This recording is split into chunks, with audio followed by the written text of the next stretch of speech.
All right, Michael Hebb, welcome to the show. Thanks for having me. So you wrote a book and you're the founder of a thing called Let's Talk About Death Over Dinner. So how did you come up with this idea to host dinner parties where the topic of conversation is death? It's kind of a long story, so I'm glad we've got a little bit of time. It started actually with my interest in architecture, which may seem like a bit of a departure to how we get to conversation about death over the dinner table. But I went to architecture school, was just about to graduate, and then ended up starting an architecture firm, as you sometimes do, right? Instead of going the standard process of finishing your degree, putting all of your time in, getting your stamp, and becoming an official architect, I decided to drop out of school and with another designer start a project called the City Repair Project and an architecture firm called Communitexture. And long story short, what we started doing was look at the city. It was Portland, Oregon, where we were living. And we decided that we wanted to repair the city in the way that we saw fit, not necessarily the way that city management and the bureaucracy thought it should be done. And so we started doing things like building buildings without permits, but also creating large community interventions that in many ways broke the law. And that one kind of renowned intervention was to turn a residential intersection in the Selwood neighborhood in Portland into a piazza, into a public square or traditional gathering place. And so we convinced all of the neighbors that lived in that neighborhood to come together and paint a 500-foot Anasazi symbol of life in the middle of the asphalt on an intersection in a residential neighborhood, with the idea that we would essentially lay down this design, this scheme, and bring everyone together so that we could create the type of space that we felt like we needed in order to connect with each other. I think our modern cities do a very good job of disconnecting us, the people that we live around, the people that we work with, where we shop, where we eat. All of these things have been pretty well separated in modern life. And so we wanted to, address that and start to create really powerful gathering spaces for people. The city got really pissed off, as you might be able to imagine. And they didn't know who to blame necessarily, because there had been about 100 neighbors that came together and had created this action, this massive artwork, almost like a piece, like a Banksy piece or something on the city street. Ultimately, the mayor got really excited about the project and was kind of admonished the bureaucrats and said, "This is doing exactly what we want, what I've asked you to do. It's slowing down traffic. It's bringing community together. The cost of it was, several buckets of paint. Yes, they broke the law, but they're going to probably cost the city less because they'll be relying on each other and communicating and reducing the cost of services." And so, here I was like 21, and this was one of our first projects. We were also getting paid gigs to design houses and public squares. But the intersection repair went from being just a single installation to now there's over 15,000 all over the world, become a kind of urban design, city planning archetype. And it was really just, it was me and my partner, Mark, with this crazy idea. And so how that relates to having dinners and talking about death is from that early, from my early career as a designer, I saw very clearly that people are deeply yearning for meaning in their lives, that we live in a culture that doesn't provide a lot of opportunity to gather in meaningful ways, and that there's a deep desire and a deficit, almost like a bankruptcy around meaning, and that people will do extraordinary things in order to connect. So I took that early experience and continued thinking like a designer and realized that the dinner table is the ultimate gathering place. It always has been. It's actually where we became human. And we've forgotten how to eat together. We've forgotten how to use these dinner tables that sit in most of our houses. And so I combine this idea with crossing a boundary, breaking a law, breaking a taboo, like talking about death, and realizing that we have a great need for meaningful gathering at the dinner table after 20 years of using the dinner table and understanding it in a bunch of really kind of crazy, sometimes messed up, sometimes really amazing ways. I learned enough to be able to ask people to come to the table and talk about what is arguably the most difficult thing to discuss. Right. And it's also one of the most important things to discuss because it's a fact, like I think you said in the book, like we are all children of death, right? Like we will all die one day, but we don't talk about it. And you begin the book talking about there are some like actual like practical consequences, not just existential consequences. We'll talk about that, but that's an important part. But there's also like just brass tacks consequences of not talking about death. What are some of those consequences? Yeah, well, the specific inspiration for this movement, Death Over Dinner, and then the book, Let's Talk About Death, was a response to one of those very practical issues that we face. And it was 7 years ago when I started the project, and it was one of those, it wasn't a eureka moment, but it was one of those moments where you have a conversation with someone and you know that your life will be forever changed from that moment forward. And, you're lucky if you have one of those experiences. You're incredibly lucky if you have many. I've had many of those experiences where I'm literally watching my life change as I'm having the experience, knowing that it's going to impact all of my future days.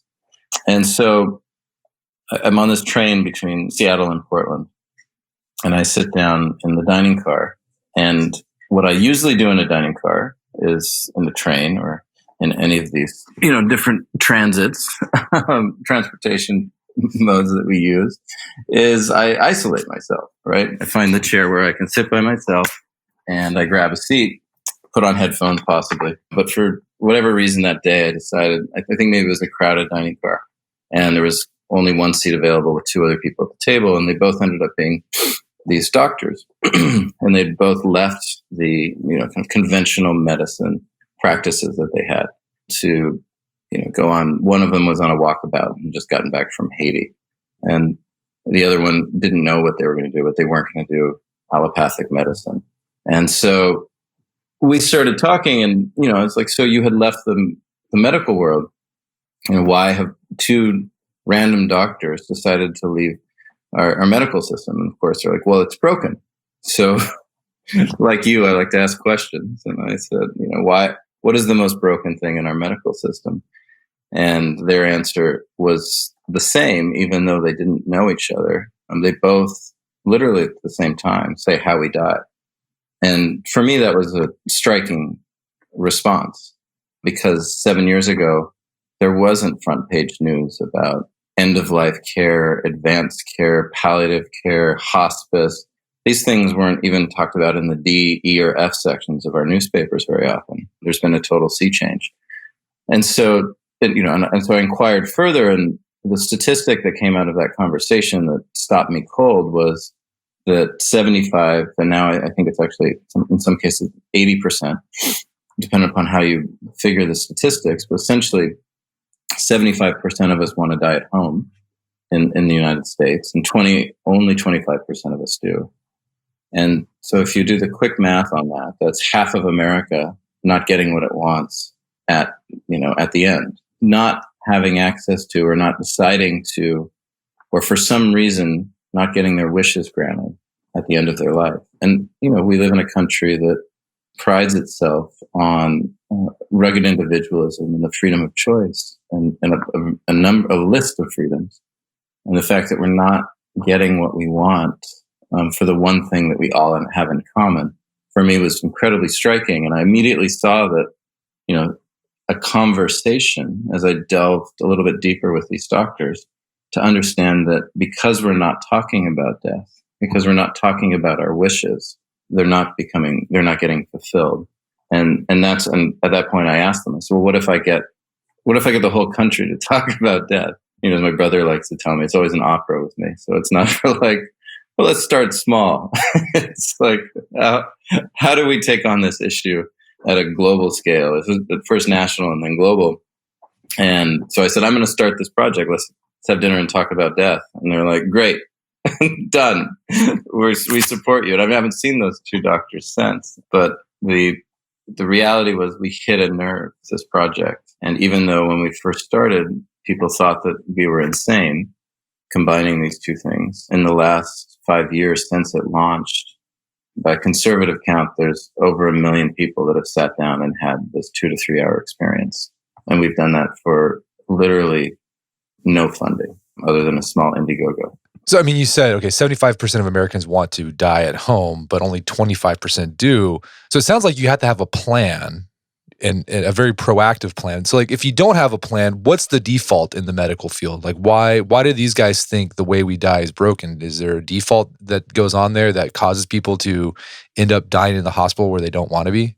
Yeah, so it takes a great deal of strength and tenacity to stand up to a doctor or in an ICU situation, or even sometimes to get somebody into hospice care. And there is a default, which is keep somebody alive at all costs. Treat every malady as it arises, even if it's not going to prolong life or prolong a quality of life. So that's where our medical system is set at default. And it's not, some people say it's because there's incredible greed in the system, and certainly there's probably some of that. There's also the Hippocratic Oath, and there's also just the way that our medical system is set up is to focus on beating, curing, getting people back to some level of stasis or some level of well-being.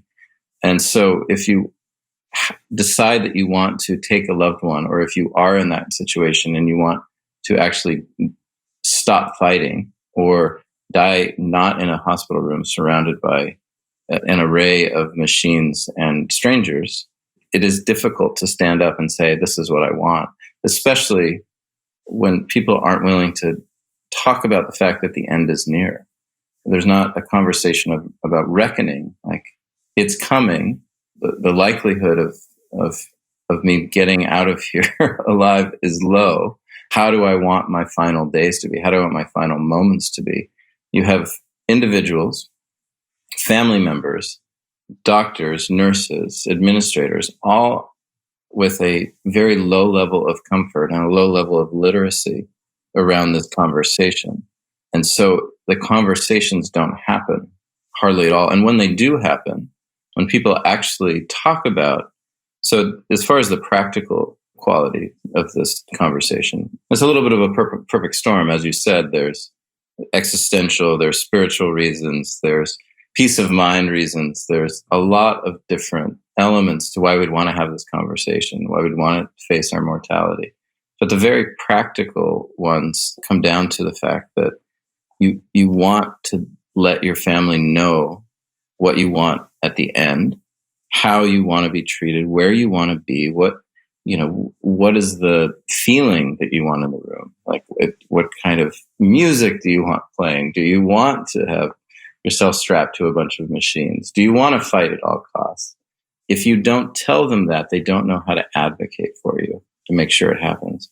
If you don't tell them what you want to have happen to your body or your things or your possessions, a couple different things happen. So one, if we don't have wills, and obviously we never know when we're going to die. I have plenty of friends that have lost loved ones and spouses in the middle of their life, and they weren't prepared. And my friend Chanel Reynolds started this incredible project, Get Your Shit Together, because she lost her husband to a motorcycle accident. And she didn't know where the life insurance papers were, the bank account information was. And it literally lost a whole year of her life just in logistics. So knowing what happens to our stuff, having our family know that, you're doing them a great service. The amount of litigation that happens around family law and trust law and when people die in wills, it's criminal, and it's not necessary. It's avoidable. The other thing that I think is arguably more important than avoiding the litigious nature of someone dying is that if we don't know what our loved ones want, or we haven't told our loved ones what we want, people don't know how to honor us. They don't know they don't know exactly that we want to be cremated and what we want to have happen to our remains. If we have a specific idea about that, it's not going to happen, but it also doesn't allow that person who's grieving us to have a clear grieving process. Because when our wishes are spoken and honored, it's been proven in studies, the grieving process is actually shorter. So there's, and we can do practical layers, like if you make decisions early about your wishes and advance care and have a living will, and some people go and negotiate a funeral, plot and a coffin and all of these things. There's money to be saved there, and it's also the number one cause of bankruptcy, end of life cost in the United States. So again, we have this perfect storm of the practical and the existential. Yeah, the statistic about the number one cause of bankruptcy being end of death or end of life costs. Like I worked at the trustee's office, and we saw a lot of that. It was really sad, right? Because these people, their loved one didn't have a plan, so they just tried to extend life as long as they could. When they finally died, they didn't have a plan on what to do, so they end up spending a lot more probably than maybe the person wanted on a funeral because they don't know. It was just, it was really tough to see that. And we don't want to make all those decisions when we're grieving or we're in crisis, right? I mean, that's the thing that we really want to be able to be as present as possible for our loved ones when they're at the end or when they're in the ICU. And if we're having to think about these logistical details, one, we're going to make, we don't make good decisions when we're flooded. When we're in fight or flight, that's our reptilian brain. It's not coming from our heart. And so the decisions, they're not very wise. And they definitely don't always resonate with what we ultimately would want, or the person that we're trying to make decisions for would want. Okay, so there's some big practical consequences of not talking about death, and I think we'll get into the existential stuff here in a bit. So let's talk about, okay, say someone's listening to this, like that sounds kind of interesting to have death over dinner. Uh-huh. Like how do you invite someone? Do you just be like, hey, we're gonna have chicken a la Keen and we're gonna talk about death? You want to come? Like, how does that work? Well, one of the reasons why we created Death Over Dinner is so that you would have a blamable third party, right? We decided that if you had an incredible toolkit, almost like a board game, that made it very clear how you would host and run and execute or make happen an experience like this. You didn't want to leave a lot to guesswork, right? Because many people are already just naturally stressed out or triggered or uncomfortable with this conversation, which really is not.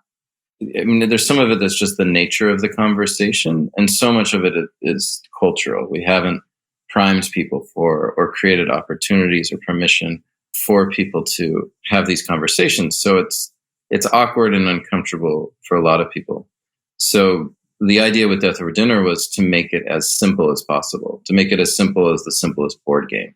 It's almost like the opposite of Cards Against Humanity, right? And you do and say extraordinary things when you play Cards Against Humanity that you wouldn't do or say in other situations, right? It can be completely inappropriate. And so with Death Over Dinner, it's like, let's create that level of clarity for people so they can be like, don't blame me. Don't look at me. I hosted you to this thing. I invited you, but it's a real thing. Like there's been a million people that have done it. And the New York Times and USA Today and all of these people have written about it. And, it's a movement. So it was very clear in my thinking that we needed to have the media behind us. And this needed to be a project that was legible in the mainstream so that when someone did invite their loved ones who were like, what in the hell are you talking about? They had some ammo. I could be like, well, look over here, like Tim Ferriss has death dinners, Arianna Huffington has death dinners. Whoever you can pick somebody that your family member idolizes, and I can help you find out if they've had a death dinner. But nonetheless, that is just one element of it being, out in the mainstream, having it be helpful. How you actually invite somebody is say that you found that this movement seemed really interesting or seems really powerful, and that the people that you're inviting are the people that you really want to have this conversation with because they're the people that you care about most. Now, sometimes it's better to start with friends And sometimes you care about your friends more than you do your family. Sometimes your friends are going to be more likely to be the people making decisions for you or more closer to you than at the end than your family. But the thing about inviting people is, you never surprise people. It's never come over for, chili or pizza and surprise, we're going to have this death dinner. It's okay. It's a national movement, but that doesn't work. So you give people the opportunity to select into an experience like this. A dinner is not necessarily the best place for all people to have this conversation. And so, the book that I wrote is much more about having the conversation anywhere and having access to the prompts and the conversation starters and the questions that you can ask people and answer yourself anywhere, whether you're doing it via email, Skype, walking in the woods, drinking beers with a group of people, etc. So I would say invite people thoughtfully and without without an expected outcome. Gotcha. And then be upfront. Like, you don't, like you said, don't spring it on them like people do with MLMs. Like, hey, let's go have lunch. Do you want to join my MLM? Like, hey, let's have dinner. We're going to talk about death when you're here. Don't do that. Yeah, don't do that. It's a good way. You wouldn't want somebody to do that to you. Right. Exactly. Okay, so you invite the person and say they say yes, and some people are going to say no because there's like, I'm not ready for that, or just I'm not comfortable with that. That's okay. Like, you don't have to make it weird. Nope. You get the people there who want to be there. Food's on the table. Like, how do you kick off the conversation about death while you're munching on roasted lamb or whatever? Right. Well, a note about food. People are like, what do I cook for a death dinner? Do I do themed? And it's like, well, what you cook should be something that doesn't stress you out. And this goes for any dinner party you're hosting or any kind of actual gathering you're hosting. If you're the host and you're stressed out, your guests are on some level also on alert. We're social creatures. We look to the people that are hosting an experience to understand what kind of experience it is and how we're meant to be in that experience. And so a lot of people will cook elaborate dinners and they're not necessarily good at cooking elaborate dinners without being stressed out, and don't do it. Order some takeout if that's what it takes, if that's what your comfort level is. So we can really focus on the people that are there, not on perfecting your chicken a la king, as you mentioned. So you've got them there. The beauty of the website and the toolkit you get from the website. So the website leads you through a couple of questions. It's kind of like choose your own adventure. It's the only thing to do on the website is answer a couple of questions and then get a toolkit, a script for your evening. And the questions ask you, who's coming? And that's just kind of an engagement question, doesn't affect any of the content. And then the second question is pretty key. It's what's your intention for having the dinner? So perhaps, you have found out, or somebody in your life has found out that they have a terminal diagnosis. Anybody who's struggling with a serious terminal diagnosis, death is in some way in the room. They're thinking about it. They might not be talking to you about it, but it's a presence, right? And some people, when they are struggling with a terminal diagnosis, really want an opportunity to chat with their community, to talk to their community openly. So that would be kind of an extreme situation where somebody wanted to have one of these dinners. Maybe you're a young family that just wants to get this planning done. Maybe your parents are getting a little bit older and you want to have the conversation with them, or you're getting older and you want to have the conversation with your kids, your grown, adult kids. Or you think it's a philosophically interesting conversation. You want to delve into it with your friends. So when you select, those are all the intentions are listed out. And when you select them, what it does is then create a customized script. And it starts with a very simple ritual, I guess you could call it, where you acknowledge somebody who's no longer with us, somebody who's died in your life. And this can be somebody you knew well, or if you're younger and you haven't had many losses, it might be somebody that you idolized or looked up to, or an animal. It could be, death has many different shades. So you acknowledge that person, say something the impact they had on your life. And then there will be 3 or 4 questions that have been selected based upon your intention. Things like, what song would you have, performed at your funeral? And who would sing it? What do you want your last meal to be? So those are kind of the more icebreaker conversation prompts that don't necessarily read as we're having a death conversation. They're a little bit more accepted in our culture. And then there's the more kind of deep end of the pool conversations as people warm up. And those are questions like, you have 30 days left to live. You just found out that you're only going to be here for another month. How do you feel? What are you going to spend your next 30 days doing? What is your last hour like, or last day like? Who's around you? How do you feel close to the end? And you learn a lot about yourself when you answer that question. And, a lot of these, the beauty of these dinners and the reason why I've been able to host so many personally is because they never get dull, because people are always surprising themselves. You hear people say things that they've never said out loud, or maybe they've never even thought or put together as a combination of ideas. And so people learn what it is they value most. And you watching somebody surprise and educate themselves about themselves is pretty extraordinary to watch. It's maybe one of the most beautiful things.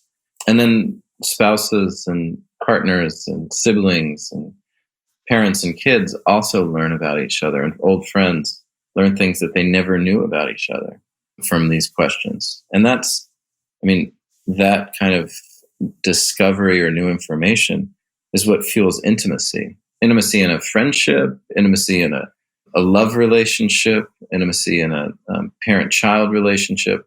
That kind of deep human connection happens at every one of these dinners I've ever been at, and every one I've ever heard somebody talk about. Yeah, I always think that's interesting. To learn about life, you often have to talk about death. Like, that's some of the most profound insights about life, is whenever you have that conversation. Yeah, it's the great mirror, right? It is what defines this thing called life. If we didn't have death, it would just be existence, right? Life is, by its very nature, this temporary, this finite thing. And there's been incredible studies done where, again, this is this death phobic culture. These don't become front page news, these studies, but it was at Princeton, I believe, did a study where they determined that facing death and talking about death increased your sense of humor and also made you funnier, which is pretty phenomenal to see. Also, there's a remarkable psychologist, clinical psychologist working in New York, Jordana Jacobs, and she's done the first of a series of studies to see how facing our mortality and embracing the fact that we do die leads to more intimacy and more connection in our long-term relationships, which is what people want in their long-term relationships. And and they do a lot of extraordinary things to try to increase intimacy, to increase the fire and maintain it and sustain it. And it's like, well, you could also just talk about death. Maybe it translates into the bedroom. So let's talk about some of these prompts, these questions that you have in your toolkit. Like, the one of them is like, why don't we talk about death? When you've brought that question up at your dinners, like, what are some of the answers you've gotten over the years? Yeah, it's a great question, and it's funny. It's one of the questions that is a little bit more of a philosophical nature, and I'm very careful when we ask questions that don't result in I statements. So it's maybe the only question in the book and that we use in a dinner that doesn't directly have somebody talk about, their own experience.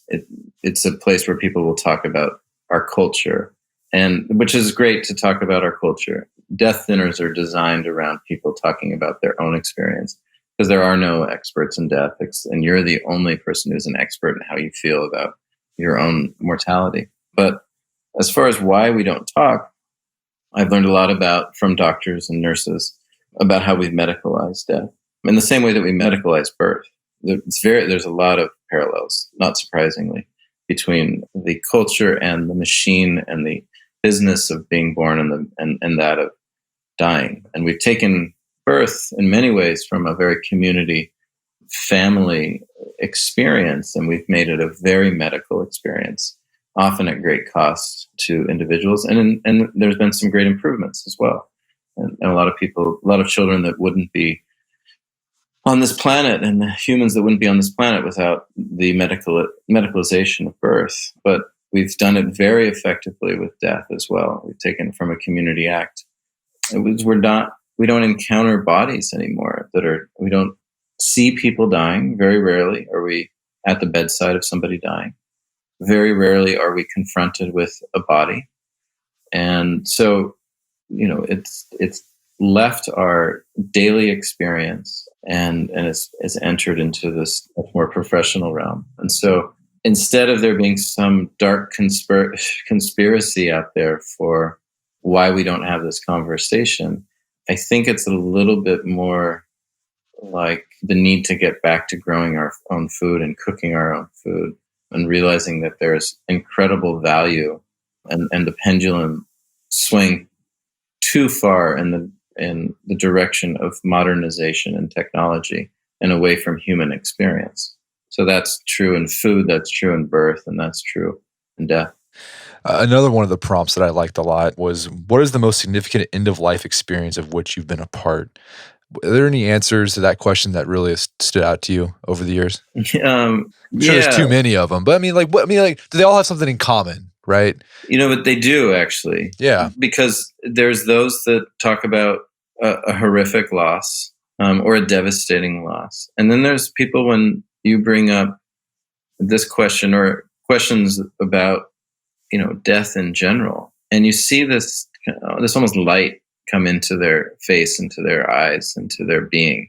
And I don't mean to get, religious with it, because it's not what I'm saying. There's this kind of glow that comes over people when they start telling stories about how they got very present to the passing of a loved one. Instead of resisting it, instead of suffering through it or fighting it, but turn towards what was the opportunity of the moment, how to really be with this person that I love as they die. Like I got into bed, into even the hospital bed or the hospice bed to be next to my mom when she when she had her last breath, or the whole family was around her. And it's not that there was some incredible wisdom imparted at the last moment by my grandmother, but the fact that we were all there and with her and present for her when she had her last breath, when she gave her last breath. Those stories where people turn towards it, it's not always the case. Sometimes, you turn towards it and the person who's dying is having a really, really hard time. And that can be a very difficult experience for everybody involved. But when you hear about, an experience where people have really stopped everything, made it their priority. Because the thing is, it's a terrible thing to regret. And I regret not being there when my father died and not spending time with him during his last years and days. And you don't want to carry that regret around. I've talked to a lot of people that didn't drop everything, thought that work or some other thing in their life was more of a priority for some reason, maybe because they didn't want to face what was actually happening. And that's a terrible burden and regret to have to carry with you. And you also have encountered people that, that whole experience of death, like they experienced it firsthand where they had they almost died, like they're on the doorstep. And that experience changed them forever. But yet, because we don't talk about death, we never get to hear about those type of things. Yeah, I almost call them like ghost stories, right? We will tell ghost stories, but we won't talk too often about our own strange connection with people that have died. It can be like, well, I saw a ghost once, or somebody saw a ghost once in a house, or the number of people who feel like they're in some level of communication, whether that's just a presence or a feeling, or, people all the way to the level of mediums or people that have had near-death experiences. And, medically speaking, they have been dead and have come back to life and have had experiences that are very similar. There's archetypal experiences that people have. I don't have an opinion on what is valid or what is true. I know that those experiences are very true to the people, or very meaningful and very real for the people who've had them. And because we don't talk about this death, because we don't talk about the connection between those that are living and those who are dead with any kind of comfort or any kind of literacy, we don't share a great deal of our experience. Most people have something to say about this. I've felt my father's presence, not in an embodied form, but just as a kind of presence in my life that's hard for me to describe, mostly because we don't talk about these things. I don't have words for it since he died. And it's a real part of my experience. And I bet that most of the people listening have some kind of encounter or relationship, or have at least have somebody in their life that wants to talk to them about this kind of connection with the people who aren't here. Are there certain types of deaths that people, even if you get them talking about death, like in the abstract, or, maybe even talk about specific instances, there are some instances of death where they just like, people just don't like want to go there at all? Yeah, well, that's the thing, is when you have a culture that denies death or represses this conversation, and represses so much. I mean, we repress so much emotion. This is, your work is around the masculine. And one of the reasons, I think very clearly, one of the reasons why we are in such a crisis in this country around the masculine, and men are having such a hard time. First time in 100 years that the suicide rate, has increased to the level where the mortality, or the age expectancy of white men in America is actually being reduced. What is that trend? And the trend has a relationship to both suicide and an overdose, and opioid crisis, and that's a painkiller. Suicide's also a painkiller. So when we talk about what deaths or what things are off the table or too painful to talk about, that's within the context of a society that represses so many things. And the reality is, repression leads to disease. Repression also leads to isolation and depression. And so I think that we want to cultivate a culture, cultivate an environment where we can talk about any kind of death, any kind of loss, and have it not feel like it's a stigma. And so we have a lot of work to do where people can feel comfortable, where combat troops coming back, from serving time, feel comfortable talking about the traumatic experiences they've had, or doctors feel comfortable talking about, and nurses, the traumatic experiences they've had in the ICU. Currently, there's very little opportunity. There's more opportunity for soldiers than there are for doctors to talk about these things. And, we have the highest burnout rate in the medical profession of any other profession. So, to answer your question, I'm interested in a future where there isn't a type of death that feels unmentionable. Right now, suicide terribly isolates the survivors. It's one of these incredible tragedies where isolation most likely led to the fact that somebody decided that they didn't want to be here, a sense of isolation. And then when somebody does commit suicide, the family members, we isolate, as a culture, we isolate family members and survivors by not openly talking to them about their loss, because we're uncomfortable with it. We feel like they must be uncomfortable with it. They're thinking about it. Have a conversation with people who have lost people from suicide. They want to know you're there, and they want to know that you're willing to meet them at that level, because they don't want to be left alone in it. When people have lost children, that is a very real, that's a very alive thing for them. Someone who has lost, and I've spent a lot of time with people who have lost children, that child never goes away. They don't want to have you, at some point, and they'll let you know if they don't want to talk about it. But people don't want to feel like they can't connect with you around what is now the most real thing in their life.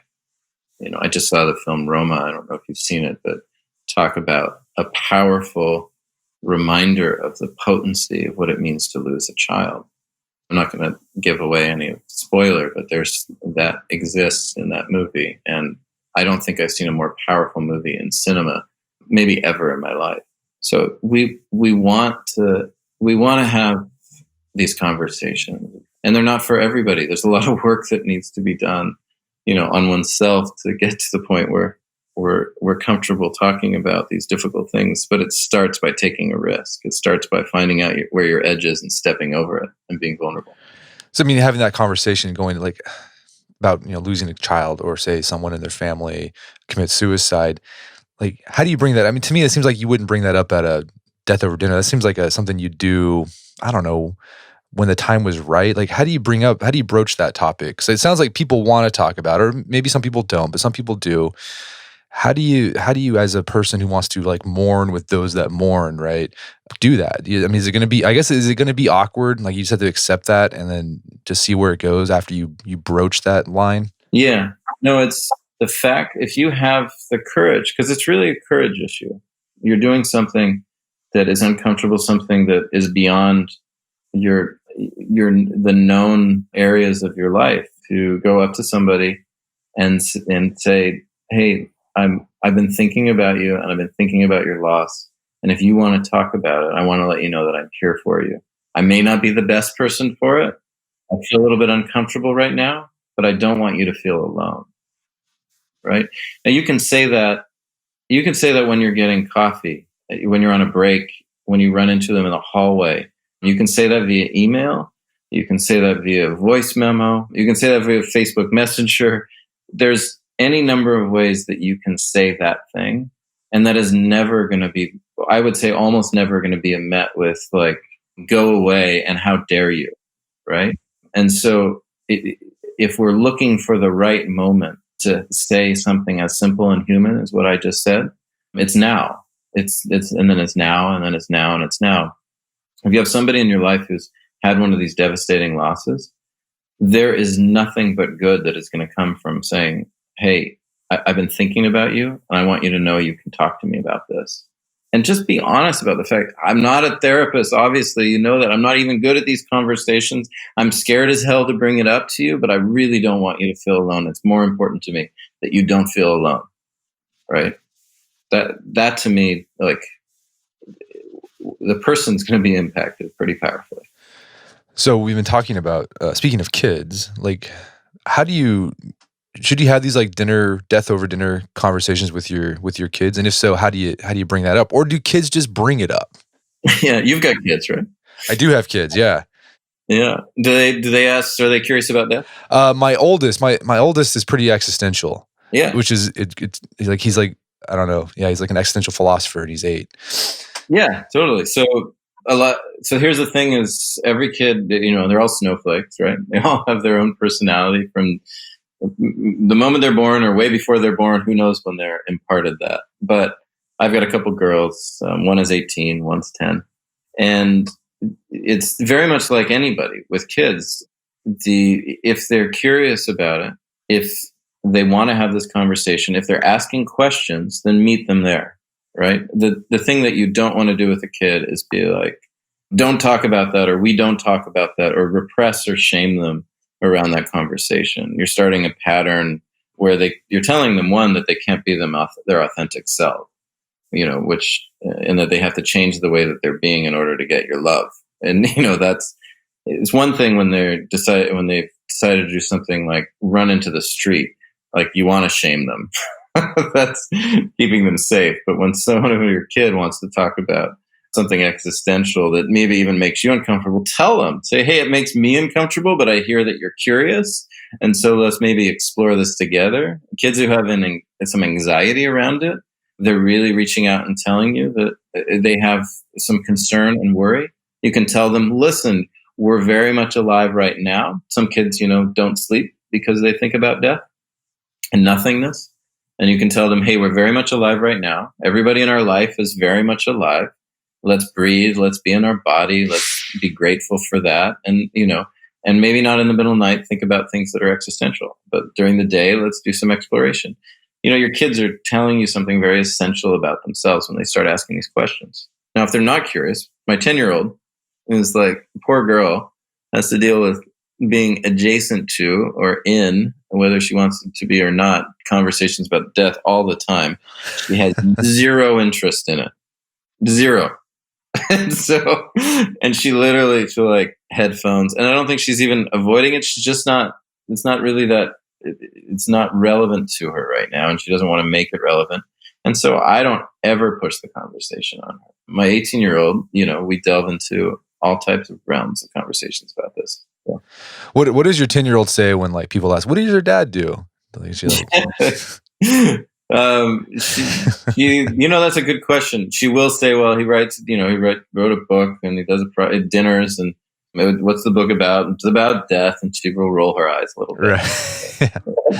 I can see that. That's the response. A clear indication that don't further the conversation. And I imagine you can have multiple of these dinners, like with the same people, right? This is like an ongoing conversation. This isn't like a one and done thing. It's like, all right, check it off. Talked about death. Like you could keep it going for months, even years. Yeah, this is the opening, and you don't necessarily need to, once you've cracked open the conversation at a death dinner. I don't think you necessarily need to use the model again and again. You might want to use it with certain people, different people, but once you've cracked the seal on this conversation with your family and friends, hopefully you now just have some access to delving into this level of discussion more readily. And then there are other tools out there. There's death cafes, and there's the Conversation Project, and there's We Croak, and there's a bunch of great resources. We're just out there just doing one, hitting one kind of note in a whole kind of, I guess, symphony of stuff. How do you end a death over dinner party? Is it just like, well, all right, see you tomorrow or next week? Yeah. So endings are really important. Psychologically, it's been proven that we remember, right, the beginning and the ending of an experience more so than anything that happened in the middle. First impressions are really important, so are last impressions. And so the way that we have devised it is called an appreciation in the round. And we have everybody go around and say something they admire about the person sitting on their left, so that everybody gets appreciated or admired once. And that actually, what that does is kind of chemically, it's almost like not closing a wound is maybe too gruesome, but it creates a chemical change in your body that lets you know that you can enter back into the not talking about death world. And, when you get appreciated or admire somebody, you have oxytocin, and some other like very positive chemical outputs that your brain is creating and surging through your body. And that lets you know you're no longer in the depths of triggering conversation, potentially triggering. I don't want to. It's not like all of these some of these conversations, or I'd say even the majority, are just beautiful. This isn't a morbid conversation. Well, Michael, this has been a great conversation. Where can people go to learn more about the project? Yeah, well, so deathoverdinner.org, and we're part of a family of initiatives, really extraordinary global well-being movement and company called Round Glass. So that is www.round.glass, Round Glass. All right. Well, Michael Hebb, thanks so much for your time. It's been a pleasure. Absolutely. Thanks for having me. My guest today was Michael Hebb. He's the founder of Death Over Dinner. You can find out more information about that organization by going to deathoverdinner.org. Also, check out his book, Let's Talk About Death Over Dinner, available on Amazon.com and bookstores everywhere. Basically a blueprint for you on how to plan a death over dinner party and what to talk about. Also, check out our show notes at aom.is/deathoverdinner, where you can find links to resources where you can delve deeper into this topic.